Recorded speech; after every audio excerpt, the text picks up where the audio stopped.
So it's 4:30 right now, and I am enjoying my afternoon coffee. Just about an hour ago, I finished my lunch, which means that I am adapting pretty well to the Spanish lifestyle because Spanish people do not have lunch until 2 in the afternoon. So if you know anything about Spain at all, you're right. The first point that I'm going to talk about is their weird schedule of the day. So most of the people go to work at around 8:30 or 9, which is the same as the rest of the world. And then you see the difference at the lunchtime because I would say most people in the world have lunch at around 12, but the Spanish people, no, they start have lunch at around 2 p.m., which means that they have to work for like 5 hours in the morning. But aren't they hungry? Yes, they are. So their solution is they have this morning snack time, which is called almuerzo, around 11ish, where people have some coffee, some cookies, so that they can keep working until 2. And then they're gonna have a big 3-course lunch lasting from 2 p.m. to around like 5 p.m. And then they start to work again from around 5ish till 8, which pushes back the dinner time. So the dinner in Spain isn't served until like 9 or 9:30.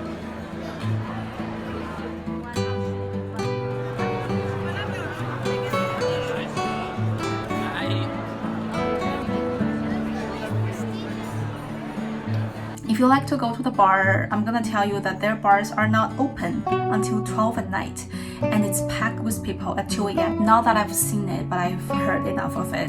So if you ever come to Spain for traveling, for study, or for work, make sure that you plan your day well. For example, the banks close at 2 p.m. Yes, you hear this right. The banks in Spain are only in operation from around 8:30 to 2, and that's all their working times. So do not expect to do anything in the bank after 2. Oh, and also, by the way, the sunset here in Spain is around 9 to 9:30ish.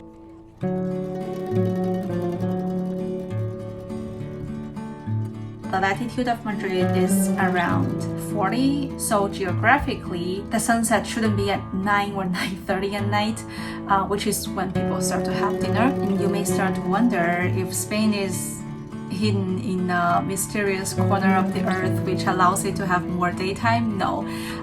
The reason why the Spanish schedule is so different than the rest of the world is because Spain is adopting Central European time, which is the same as Germany, instead of the time that it should have been adopting, which is the time in UK, because Spain is geographically in line with the UK. So if you learn geography well, you know that places that share the same longitude should be in the same time zone, but Spain is actually using the time that's an hour earlier than its own time zone, which is the Central European time. So for example, if it's 4:30 now in Spain, it's actually only 3:30 in the UK. So geographically, Spain should have been 3:30 right now. But because Germany is 4:30, Spain is using this time as Germany. And why is Spain using the time of Germany instead of its own geographic time? That's because in World War II, there was a dictator in Spain whose name is Franco, and he was friend with Germany. So he decided to go with the Germany time, and the Spanish clock has been forwarded an hour ever since World War II, and the government has never changed the time back. And now that we are talking about the schedule of the day, let's talk about schedule of the week, which brings my second culture shock here in Spain, and that is everything closes on Sunday, because they believe Sunday is the day for rest. So plan your grocery shopping day well. If you really need something on Sunday, you will probably have to go to the department store like Corte Inglés, which is open on Sunday. So the third culture shock, I remember that one time when I traveled to Spain with my parents, we booked an Airbnb place in Madrid, and then the address said that it's the first floor, and we thought that means it's the ground floor. So when we arrived, sort of like in the middle of the night, like 11ish at night, we were trying to open the door with the key that we had, but no matter how hard we tried, we just couldn't open the door. After trying it for a good 15 minutes, there was an old lady who stuck her head out from the window, and she was looking at us suspiciously, and we're like, hey, hello, we're the Airbnb guest here. And she was like, no, there is no Airbnb here. And I was thinking, how could it be? It says the first floor. So we asked the old lady, isn't this the first floor of blah blah blah? And she was like, the first floor is up there, mine is the ground floor, it's not the first floor. And we felt so awkward because we've been bothering and scaring probably this old lady. If you ever see first floor in an address, bear in mind that's actually the second floor. It's not the ground floor. So in Spain, like the ground floor is called bajo, which is practically the floor zero.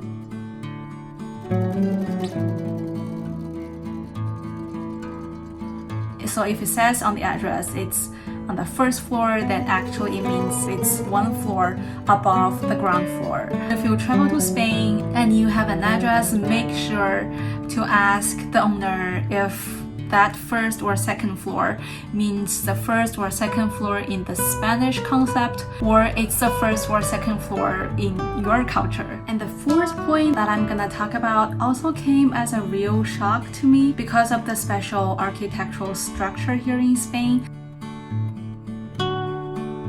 For the apartment buildings, they have exterior and interior. So if it says that this apartment is exterior, it means that it faces the street. And if it says that if it's interior, it means that it only faces the patio.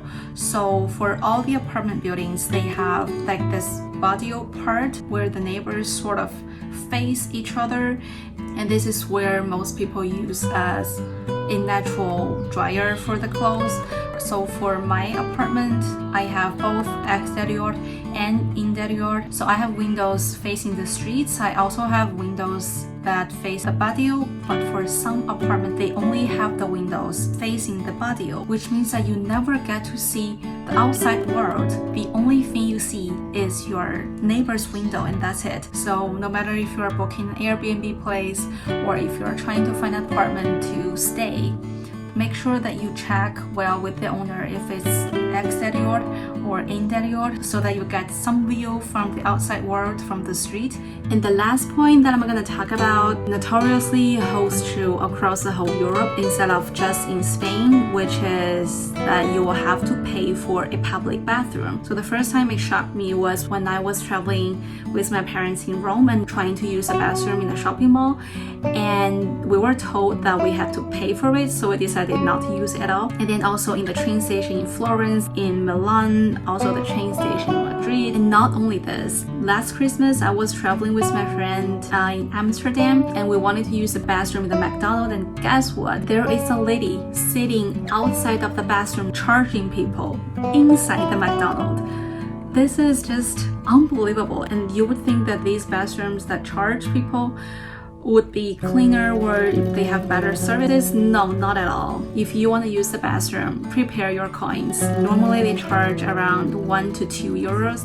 And I think these culture shocks might happen to anyone, and this is especially important for people who are thinking about traveling to Spain or moving to Spain. I hope my little shared experience about Spanish culture can smooth your experience here a little bit. Thank you for watching. I will see you guys in the next one. Bye.